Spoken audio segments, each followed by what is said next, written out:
KIMS chairman గారు భాస్కర్ రావు గారు కూడా ప్రత్యేకమైన దృష్టి పెట్టి ఆ అబ్బాయిని మళ్ళీ పూర్తి స్థాయిలో నయం చేసి బయటకు వచ్చే విధంగా ప్రత్యేకమైన శ్రద్ధ పెడుతున్నామని చెప్పి డాక్టర్ భాస్కర్ రావు గారు, అదేవిధంగా అబ్బాయికి వైద్యం అందిస్తున్నటువంటి నిపుణులైన డాక్టర్లందరూ కూడా చెప్పడం జరిగింది.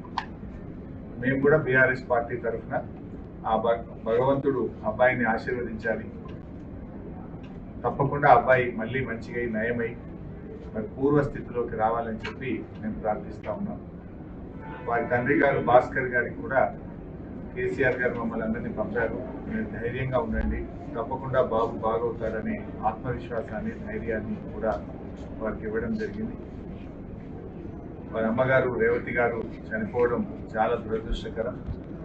మరి జరిగిన సంఘటన చాలా బాబారుని ఎంత గట్టిగా పట్టుకున్నది అనేది మనందరం కూడా టీవీల్లో పత్రికల్లో చూసాం, వీడియోలు కూడా చూసాం. అంటే తల్లి కొడుకుల అనుబంధం ఎంత గట్టిగా ఉందో, తన ప్రాణాన్ని విడుస్తూ కూడా కుమారుడిని ఎంత బలంగా పట్టుకుందో కూడా మనం చూసాం.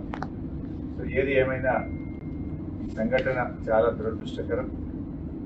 రేవతి గారి మృతికి ప్రగాఢ సానుభూతిని తెలియజేస్తూ శ్రీతేజ్ తొందరగా బాగై నయం కావాలని ఆ భగవంతుని బీఆర్ఎస్ పార్టీ పక్షాన ప్రార్థిస్తుంది.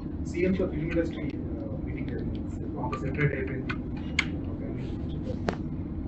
సరే, ఇది రాజకీయాలు మాట్లాడే సందర్భం కాకపోవచ్చు. అందరికీ తెలుసు ఏం జరుగుతుంది అనేది. రాష్ట్ర ప్రజలు గమనిస్తున్నారు, ఫిల్మ్ ఇండస్ట్రీ వాళ్ళు గమనిస్తున్నారు. ఏం జరిగినా రాష్ట్రానికి మంచి జరగాలి, భయభ్రాంతులతో కాదు, ప్రేమ అభిమానాల మధ్య జరగాలి. ఏదైనా రాష్ట్రం మంచి కోసం ఆలోచించాలి. అందరూ బలవంతంగానో భయభ్రాంతుల మధ్య కాకుండా ప్రేమ అభిమానాలతో మంచితనంతో మంచి జరగాలని కోరుకుంటాం. సరే, ఇప్పుడు ఎందుకంటే మేము వచ్చింది ఆసుపత్రి, ఇక్కడ మేము రాజకీయాలు మాట్లాడడం మాకు అంత కలుస్తారు సరైన సందర్భం కాదు. We only pray the God Sritej బాగా కావాలి, తొందరగా బయటకు రావాలని ప్రార్థిస్తాం. ప్రతిపక్షాలే ఇది రాజకీయం చేస్తున్నాయని అధికార పార్టీ ఆరోపిస్తుంది. సరే, నువ్వు రాజకీయాలు మాట్లాడాలంటే నువ్వు పదే క్వశ్చన్లు రాజకీయమైన క్వశ్చన్లు వేస్తావు, చెప్తావు, బాగుంది చెప్పచ్చు. ప్రతిపక్షాలు రాజకీయం చేస్తుందా, ప్రభుత్వం రాజకీయం చేస్తుందా అందరికీ తెలుసు కదా. నేను మాట సింపుల్ గా అడుగుతున్నా సార్, 12 రోజుల తర్వాత కదా ముఖ్యమంత్రి స్పందించింది. యాక్సిడెంట్ జరిగిన తర్వాత శ్రీతేజ్ను ప్రభుత్వం ఎందుకు స్పందించలేదు? ఒక మంత్రి గారు వచ్చి ఎందుకు పరామర్శించలేదు? 12 రోజుల తర్వాత అసెంబ్లీ వేదికగా నువ్వు మాట్లాడి అప్పుడు కదా నువ్వు స్పందించింది. మరి 12 రోజులు ఎందుకు స్పందించలేదు? ఆ 12 రోజులు ఏమైంది? ఇంకోటి, శ్రీతేజ్ ఎంత ముఖ్యమో రాష్ట్రంలో ప్రతి పౌరుడు కూడా అంతే ముఖ్యం కదా. గురుకులాల్లో 50 మంది విద్యార్థులు చనిపోతే ఒక్క మంత్రి పోయి పరామర్శించలే.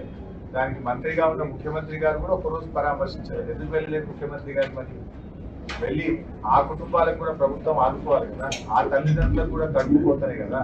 ఆ కడుపుకోతపై గిరిజన విద్యార్థులు, దళిత విద్యార్థులు, బీసీ విద్యార్థులు 50 మంది చనిపోతే ఎందుకు ప్రభుత్వం ఆ రోజు స్పందించలేదు? చట్టం అందరికీ సమానంగానే ఉండాలి కదా, చట్టము అందరికీ సమానంగా ఉండాలి కదా.